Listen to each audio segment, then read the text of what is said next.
और चर्चा में है नितिन गडकरी।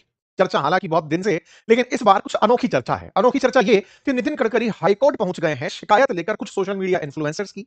मानहानि का दावा हुआ है, 11 करोड़ रुपए की मानहानि। और मामला ये कि इन लोगों ने मेरी इमेज खराब कराने का प्रयास किया। कैसी इमेज? कि इन लोगों ने मेरा ई20 से नाम जोड़ दिया। ई20 से नाम जोड़ दिया। अगर आज इस देश में आप कहीं किसी से सुने कि ई20 को रूल आउट करने वाले कौन, तो नाम सबसे ऊपर नितिन गडकरी का चला आता है। लेकिन तथ्यात्मक रूप से जो हाईकोर्ट में नितिन गडकरी ने जवाब दिया है, वो संभवतः मीडिया में जैसे ही और चर्चा के बीच में जैसे ही पहुंचेगा, तो लगेगा कि ओ माय गॉड, ये तो जबरदस्ती ही फुटेज खा रहे थे, करता धरता कोई और था। ऐसा क्यों हो रहा है? क्योंकि असल मायने में पेट्रोलियम डिपार्टमेंट तो हरदीप सिंह पुरी के पास है। गडकरी जी का कहना है कि साहब मेरा तो डिपार्टमेंट ही नहीं है, मेरे पीछे जनता क्यों पड़ी है? बोले सवाल साहब अब क्यों समझ में आया? जनता तो आपके पीछे बहुत दिनों से पड़ी है। तो आप हर बार फ्रंट फुट पर आकर के लंबी लंबी मीडिया बाइट्स, इंटरव्यूज, पॉडकास्ट, ये सब में आप जो थे, वहां आप ई20 को डिफेंड करते हुए क्यों ही दिखाई पड़ते थे? तो शायद कारण धर्मेंद्र प्रधान रहे होंगे। हाल ही में धर्मेंद्र प्रधान का इस्तीफा हुआ, तो जैसे ही इस्तीफा हुआ, सब जगह एक नया माहौल और चर्चा कि अगला नंबर नितिन गडकरी का। जैसे ही प्रधान गए, तो नितिन गडकरी क्यों हाशिए से सेंट्रल स्टेज पर आ गए? तो आंसर था ई20। क्योंकि अल्टीमेटली देश में अगर इथेनॉल ब्लेंडिंग पेट्रोल में हो रही है 20%, तो उसकी कवायद और उसकी पूरी तरह से वकालत करने वाले व्यक्ति नितिन गडकरी जी थे। नितिन गडकरी जी के ऊपर जितना माहौल बना हुआ है, ये तो बीच में धर्मेंद्र प्रधान जी का मामला, सोनम वांगचुक जी, और उसके बाद में बीच में उठ के आ गया। अदरवाइज आज से लगभग 3 हफ्ते पहले, या कहें तो जुलाई की शुरुआत में, टी20 को लेकर ही चारों तरफ कोहराम मचा हुआ था, जिस पर हमने आपके सामने प्रॉपर एक एनालिटिकल वीडियो भी किया था। हमने नितिन गडकरी जी का इंटरव्यू भी इसीलिए किया था कि बताइए भैया ये ई20 की कहानी क्या है? तो उन्होंने समझाया कि देखिए ई20 से कोई नुकसान नहीं है, किसानों को इससे फायदा है, इससे कोई गाड़ी को नुकसान नहीं होता।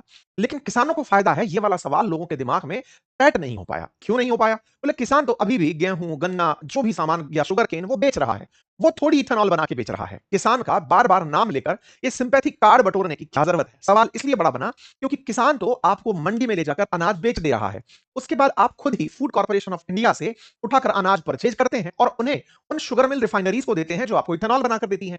तो इथेनॉल बनाने वाले का फायदा हुआ, किसान का फायदा कैसे हुआ? ये आम जन को शुरुआत से लेकर अब तक समझ नहीं आया। हाँ, नितिन गडकरी जी की माने तो बोले अब फसल बिक जाती है। फसल पहले भी बिकी रही थी। भारत के अंदर न्यूनतम समर्थन मूल्य पर चावल, गेहूं बिक ही रहे थे। लेकिन आपने जिस तरह से जोड़ा कि मैं अन्नदाता का भला कर रहा हूं, अगर अन्न से इथेनॉल बना रहा हूं, तो सबने यही पॉइंट डाल दिया कि पहले तो आप यहां से डिटैच करिए खुद को कि आप पहले इथेनॉल बना रहे हैं, ये जो लाइन बोल रहे हैं, इसमें किसान इथेनॉल नहीं बना रहा है। अगर किसान इथेनॉल बनाने लग गया, तो आपकी पुलिस जाकर उसकी धरपकड़ कर लेगी, क्योंकि वो अल्कोहल है। और शराब बनाना घर में वो कच्ची शराब कहलाता है और उसको अवैध माना जाता है। खुद के आपके आबकारी के राजस्वों में नुकसान होता है। ये चर्चा हमने इनसे जब इंटरव्यू किया तब भी की। इसका मतलब सीधा था कि किसान को कोई इससे सीधा लाभ नहीं हो रहा था। इवन घूम फिर कर भी नहीं हो रहा था। आप ये कहते थे कि नहीं साहब माल बिक जाता है, वो पहले भी किसान का बिक रहा था। एनीवे, तो फायदा किसका हुआ? जिन्होंने इथेनॉल बनाकर बेचा। कुछ भी हो, लेकिन नितिन गडकरी जी ने इसकी जबरदस्त वकालत जरूर की। लेकिन इसी वकालत का अब वो गलत तरीके से, शायद अब ज्यादा सही तरीके से, जब उन्हें दिख गया कि आम जन जब पीछे पड़ा तो कुछ ऐसा नतीजा निकल कर आया, तो उन्होंने 86 पन्नों की याचिका दायर करके हाईकोर्ट में डाल दी है। बॉम्बे हाईकोर्ट में उन्होंने ये कहा कि सरकार की ई20 इथेनॉल मिश्रण योजना से उनका कोई लेना देना नहीं है। तो सर आप फ्रंट पर क्यों थे? क्या ही कर रहे थे?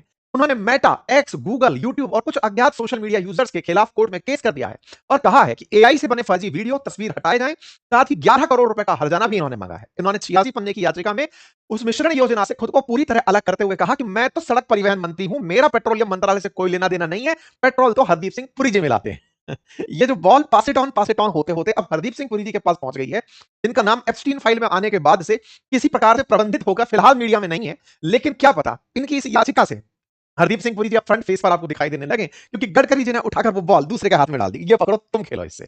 खैर, इनके वकील ने कहा है कि कार्यक्रम जो इथेनॉल मिलाने का है, इसकी तो शुरुआत भी 2003 से हुई थी। मतलब ये कि जिस तरह से प्रोटेस्ट हुए और जिस प्रकार से अकाउंटेबिलिटी मंत्रालय दर मंत्रालय पहुंची, तो भीतर गाहे एक बात रहती है भाजपा के अंदर कि गडकरी जी से जो शाह और मोदी पर, मतलब मोदी और शाह की जो जोड़ी है, इतनी खुश नहीं रहती। कई बार ऐसी वीडियोस अपोजिशन की तरफ से कई बार सोशल मीडिया पर निकाल कर दिखाई गई हैं कि एक वैचारिक वैमनस्य सा है, लेकिन गडकरी जी के पीछे पूरी नागपुर लॉबी खड़ी है, संघ खड़ा है, इसलिए गडकरी जी स्ट्रॉन्ग स्टिल खड़े खड़े हुए हैं।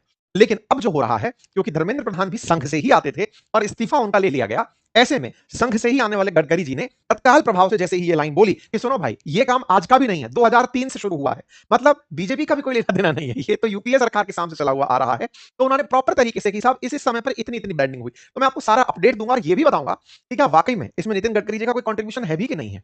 क्योंकि जिस तरह से इन्होंने जहां जहां मंच मिले वहां वहां पर मैंने हस्ताक्षर कर दिए हैं, मैंने कह दिया है, तो जो भी घटनाएं हुई आज वो सब चीजें निकल कर आई हैं। वहीं दूसरी तरफ सरकार पीआईबी के दम पर, जो मतलब भारत की प्रेस इंफॉर्मेशन ब्यूरो है, उसके माध्यम से लोगों के सामने इथेनॉल को लेकर के अब जन जागरूकता के फैक्ट चेक टाइप के वीडियोस डाल रही है, फैक्ट्स डाल रही है। लिख रही है कि देखो साहब, ई10 तो हम लोगों ने 2021-22 में ही पूरा कर दिया था। उसके बाद ई20 धीरे-धीरे पॉलिसी सपोर्ट कोऑर्डिनेशन के माध्यम से आकर पहुंचा और उसका इंप्लीमेंटेशन किस तरह से हुआ ये बताया जा रहा है। बीजेपी के हैंडल से बार-बार ये कहा जा रहा है कि ई20 को व्यापक टेस्टिंग, वैलिडेशन और सुरक्षा मानकों से जांच कर ही आम जन तक पहुंचाया गया है। मतलब कुल प्रकार से अब पूरी तरह ई20 को समझाने में सत्ता पक्ष, पीआईबी ये सब लगे हुए हैं कि साहब ई20 में कोई दिक्कत नहीं है। फायदे गिनाते हुए बताया जा रहा है कि अप्रैल 2023 से लेकर अब तक नए वाहन ई20 कंपैटिबल बनाए गए हैं। 1 लाख करोड़ रुपए की विदेशी मुद्रा बचत की गई है। 1.25 लाख करोड़ किसानों को और उद्योग धंधों को पैसा मिला है। 54 मिलियन टन CO2 उत्सर्जन में कमी आई है। तो ई20 भरोसा यूं ही नहीं बनता। जो ये फैक्ट लिखे जा रहे हैं, इन्हीं पर लोगों के क्वेश्चंस हैं और वो ये कि 2023 से नए वाहन ई20 कंपैटिबल बनाए गए, तो उससे पहले वाले व्हीकल्स में जो कंपैटिबल नहीं थे, उनमें आपने ई20 मिलाकर डी पेट्रोल क्यों डाल दिया? दूसरी तरफ 1 लाख करोड़ की विदेशी मुद्रा का अगर बचत हुआ है, तो ये विदेशी मुद्रा बचत क्या ग्राहकों में ट्रांसफर हुआ? हुआ यूं कि जो पेट्रोल भराने लोग गए, उन्हें विदेशी मुद्रा बचाकर सरकार ने अकाउंट में रख लिए। लेकिन जब मंत्री जी से पूछा गया कि सर वो पेट्रोल से जो पैसा बचा, वो आपने कस्टमर को यानी कि पेट्रोल सस्ता करके क्यों नहीं दिया? तो मंत्री जी का हाल ही का एक बयान वायरल है जिसमें वो कह रहे हैं कि प्योर पेट्रोल चाहिए तो ले लीजिए, 168 रुपए लीटर है। मतलब ये है कि यहां पर 168 रुपए लीटर में भरा क्यों नहीं लेते? क्योंकि प्योर तो उस भाव में है, आपको सस्ते में दिया जा रहा है, तो यह आपका भला ही है जो आज के दाम पर मिल रहा है। एनीवे, इस बीच में एक और बात निकल कर आती है और वो ये कि लगभग 1.25 लाख करोड़ रुपए किसानों और उद्योग धंधों को दिए गए।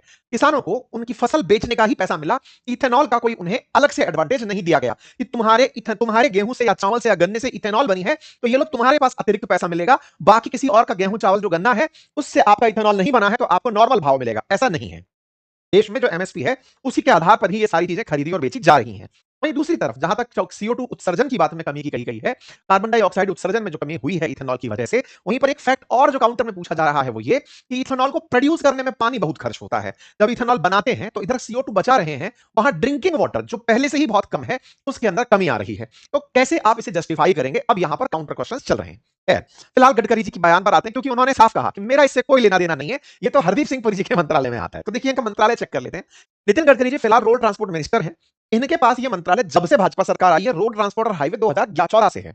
तो ऐसे में आप बीच बीच में अन्य मंत्रालयों में भी अपने पास काम लेते रहे। शिपिंग रहा आपके पास, rural development, panchayati raj, water resource, river development, MSME, ये सारे विभाग आपके पास रहे।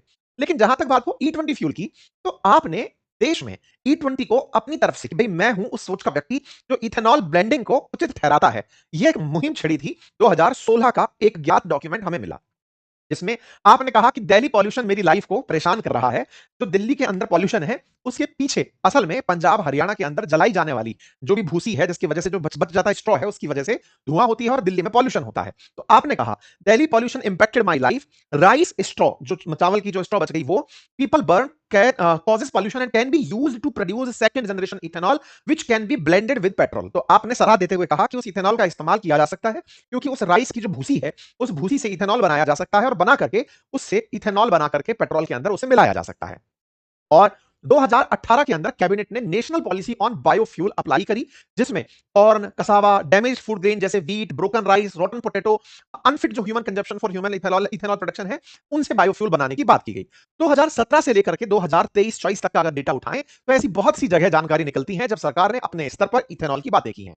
जहां तक बात हो नितिन गडकरी जी की, तो आप 2024 में एक डॉक्यूमेंट मिलता है न्यूज चैनल पर, जिसमें Indian auto companies will soon produce 100% ethanol run car and two wheelers. आपका बयान था इथेनॉल बायोफ्यूल की to securing farmer income and cutting energy import, Gadkari ji 2025 में आपका बयान था। और ताजा ताजा अभी 14 जून का ही आपका बयान है, जब तक धर्मेंद्र प्रधान जी का इस्तीफा नहीं हुआ था। आप एक मंच पर यह कहते हुए पाए गए कि मैंने आज, मेरे लिए दिन बड़ा खुशी का है, कल रात को 8 बजे ही मैंने एक फाइल पर साइन किया है, 100% इथेनॉल उसको नियम बनाकर कानूनी रूप से प्रक्रिया बनाने वाली फाइल पर मैंने साइन किए हैं। यानी कि अब मारुति की वैगनार फ्लैक्स फ्यूल 100% इथेनॉल पर चलने वाली बनाई जा सकती है। हीरो होंडा वाले जो हैं, हीरो मोटरसाइकिल वाले, उनकी 5 में से 3 बाइकों को, 5 मोटरसाइकिल को ऐसा बनाने की बात चल रही है। मतलब आपने मंच पर भी खुलेआम ये कहा मैंने दस्तखत किए हैं फ्लेक्स फ्यूल से चलाने के लिए। तो भाई साहब आप तो रोड ट्रांसपोर्ट चलाते हैं, फ्यूल के अंदर E20 हो या 100% इथेनॉल हो, आप आज जाकर के जो हाईकोर्ट में कहे हैं, वो हाईकोर्ट की बात आप इस मंच पर कहते हुए क्यों नहीं दिख रहे हैं? आप जब भी पूछा गया कि आप इथेनॉल के ऊपर क्या बोलते हैं, तो इथेनॉल में आप हमेशा बचाव करने वाली चीज में और एक बात कहते हुए पाए जाते हैं कि एक लॉबी है, जो लॉबी इथेनॉल को ब्लेंड नहीं होने देना चाहती, क्योंकि उनके पास में जो कमाई का साधन है, वो E20 मिलाने से प्रभावित हो रहा है या इथेनॉल मिलाने से प्रभावित हो रहा है। ऐसे में नितिन गडकरी जी ने अपने परिवार और अपने आप की इमेज को E20 के जो वीडियोज आ रहे हैं, उनसे प्रभावित होने पर मानहानि का केस करने का निर्णय लिया है। और यह निर्णय स्वाभाविक है, क्योंकि जिस तरह से जेनजी प्रोटेस्ट हुआ, जिस तरह से दिल्ली के जंतर मंतर पर प्रदर्शन हुआ और धर्मेंद्र प्रधान साहब का इस्तीफा हो गया, उसके बाद के जो वीडियोज हैं, जिनमें छात्र ये कहते हुए मिल रहे हैं कि गडकरी का इस्तीफा, जिस भी जगह देखा जाए, जो भी वीडियो नितिन गडकरी, जिससे भी पूछा जाए नितिन गडकरी। क्यों? क्योंकि आपने इतनी जगह मतलब उसको डिफेंड किया है और अब जाकर पेट्रोलियम मंत्रालय का नाम ले दे रहे हैं। कई ऐसी वीडियोस बाहर निकल कर आ रहे हैं, कई मीम्स बनाए जा रहे हैं, जिसमें मतलब बिल्कुल मिर्जापुर स्टाइल पर कि भैया देखो हमारे साथ भी कुछ हुआ था, अब तुम्हारे साथ भी कुछ होगा। लोग मतलब इस प्रकार से मीम बना बना करके नितिन गडकरी जी के सोशल मीडिया के ऊपर प्रॉपर तरीके से मीम चल रहे हैं। खैर, जो भी हो, फिलहाल E20 को लेकर सोशल मीडिया पर मुहिम छिड़ चुकी है। चाहे कॉकरोच जनता पार्टी से पूछे गए सवाल हो या फिर E20 जनता पार्टी, अब ये E20 जनता पार्टी भी इसी के चलते बनकर आ चुकी है। जैसे कॉकरोच जनता पार्टी धर्मेंद्र प्रधान जी के लिए आई, ऐसे अब सोशल मीडिया हैंडल्स पर E20 जनता पार्टी दिखाई दे रही है और उसके इंस्टाग्राम हैंडल्स पर तेजी से फॉलोअर्स बढ़ते जा रहे हैं। कोई चुनाव नहीं लड़ना, केवल मुद्दा ये कि E20 वाला काम हटे। तो यहां पर इस पोस्ट में अगर जाकर देखें जनता पार्टी के नाम से, तो बड़ी संख्या में लोग इस कम्युनिटी को ज्वाइन करते चले जा रहे हैं और मुद्दा केवल इतना ही कि E20 के लिए नितिन गडकरी जिम्मेदार हैं और उन्हें पद से हटना चाहिए। अब ये केवल सोशल मीडिया पर उठी हुई मांग होती कि साहब वाहन निर्माता की सिफारिश के मुताबिक फ्यूल उपलब्ध कराया जाए, क्योंकि E20 जनता पार्टी की मांग है आम नागरिकों पर किसी भी तरह का फ्यूल एक्सपेरिमेंट जबरन न थोपा जाए, जिस फ्यूल पर हमें भरोसा है उसे चुनने की आजादी दी जाए, हमारे वाहन कोई प्रयोगशाला नहीं है ये सिद्ध किया जाए। ऐसे में अब सवाल बनता है कि क्या सरकार ने वाकई में E20 ब्लैंड करने से पहले कोई प्रायोगिक रूप से सर्टिफिकेशन लिया था? सदन में यह सवाल भी पूछा गया। हालांकि उससे पहले अभी हाल ही में केजरीवाल जी कहते हुए पाए गए कि इस शनिवार को यानी 1 अगस्त 2026 को national town hall against E20 आयोजित ये करने जा रहे हैं, जिसमें बात इस बात की होगी कि जो E20 आया है, उसके खिलाफ जो भी आपके मन में है, आप बोलने आ सकते हैं। ऐसे ही तहसीन पूनावाला अपना आंदोलन चला रहे हैं कि साहब मोदी जी आप कहते हैं, एक भी बता दीजिए जिसका व्हीकल खराब हुआ हो। मेरे पास कई हैं, जिनके व्हीकल E20 की वजह से खराब हुए हैं। कुल मिलाकर अब एक सोशल मीडिया पूरी तरह से कैंपेन निकल कर आ गया है। इसी बीच में गडकरी जी का हाईकोर्ट पहुंच जाना और ये कहना कि मेरा तो कोई लेना-देना ही नहीं है E20 से और जिन्हें प्योर पेट्रोल चाहिए, जाके भरवा लीजिए, ₹168 का पेट्रोल मिल ही रहा है। खैर, अब जो भी है, एक चीज तो तय होने लगी कि अब इस चीज में अकाउंटेबिलिटी राजनेताओं तक भी पहुंचने लगी है। वो लोग भी अब खुलेआम जो अपने आप को बचाते हुए दिख रहे थे, अब वो यहां से पासिंग दी बॉल कि चलो भाई मेरा नहीं है, हरदीप सिंह पुरी जी आप देख लेना। जो भी हो, लेकिन इसी बीच में संसद के अंदर एक सवाल पूछा गया। सवाल था, क्योंकि मीडिया रिपोर्ट बहुत तेजी से टहल रही थी कि E20 पेट्रोल से माइलेज घट सकती है। जहां सरकार कह रही है कि हमने लाख करोड़ रुपए विदेशी मुद्रा भंडार बचा लिया, वहीं आम जनता के लिए एक मीडिया रिपोर्ट तेजी से टहल रही थी, जिस पर चंद्रशेखर आजाद नाम से जो सांसद हैं, उन्होंने इस ट्वीट को करते हुए पूछा कि साहब आप कह रहे हैं माइलेज घट रही है, इसका मतलब एक आम व्यक्ति 3 से 5% की माइलेज अगर घटता हुआ पाता है, तो हर 100 किलोमीटर पर उसकी जेब से अगर बाइक चलाता है तो 6 से लेकर 11 रुपए और कार चलाता है तो 21 रुपए लेके 35 रुपए तक ज्यादा खर्च होंगे। इसका मतलब पहले तो E20 भराओ, उसके बाद ज्यादा पैसे खर्च करो, तो टेक्निकली उस व्यक्ति की जेब पर तो दोहरी मार पड़ गई। सरकार बता रही है कि देखो हमने पैसा बचा लिया, तो आप तो अपने जन के पैसे ज्यादा काट कर निकाले जा रहे हैं। गाड़ी भी खराब हो रही है, ज्यादा पैसे भी जा रहे हैं और तो और सरकार की हाल में एक मीडिया रिपोर्ट में न्यूज़ छपकर आई और वो ये थी कि ethanol blended petrol roll out में गवर्नमेंट ने कहा कि हमने E20 कंपैटिबल व्हीकल कितने हैं इसका कोई असेसमेंट ही नहीं किया था। ये बात हाल ही में संसद के अंदर एक सवाल के माध्यम से पूछी गई थी। जब सवाल पूछा गया कि बताइए E20 जो पेट्रोल है उसका व्हीकल परफॉर्मेंस पर क्या असर पड़ेगा, 20 जुलाई 2026 की है, तो सरकार की तरफ से मिनिस्ट्री ऑफ स्टेट और मिनिस्ट्री ऑफ पेट्रोलियम की तरफ से सुरेश गोपी ने यह जवाब लिखा और उसमें उन्होंने ये कहा कि 2023 से पहले कितने E20 कंपैटिबल हैं इसका कोई भी डेटा हमारे पास नहीं है। कुल मिलाकर के E20 की वजह से अकाउंटेबिलिटी आना शुरू हुई है। ये तय है कि E20 भविष्य में एक चर्चा का विषय बनेगा। E20 के साथ साथ आम जन के पास एक विकल्प रहे, प्लस अगर वाकई में इसकी वजह से कोई नुकसान हुआ है तो उसका प्रॉपर असेसमेंट हो। प्रयोग के नाम पर लोगों को बिना कहे कि लो भैया तुम पर प्रयोग किया जा रहा है, उन्हें गिनी पिग ना समझा जाए। यही कुछ लोगों की मांग है और ये मांग धीरे धीरे बड़ी होती जा रही है। आपको क्या लगता है? आपकी राय कमेंट बॉक्स में जरूर दीजिएगा। चैनल पर नए हैं तो सब्सक्राइब कर लीजिए और हाँ, इसी बीच में गडकरी जी के बेटों की जो कंपनी है उसका स्टॉक भी अब धीरे धीरे नीचे गिरने लगा है। तो अब किसका क्या इंपैक्ट है ये तो आने वाला समय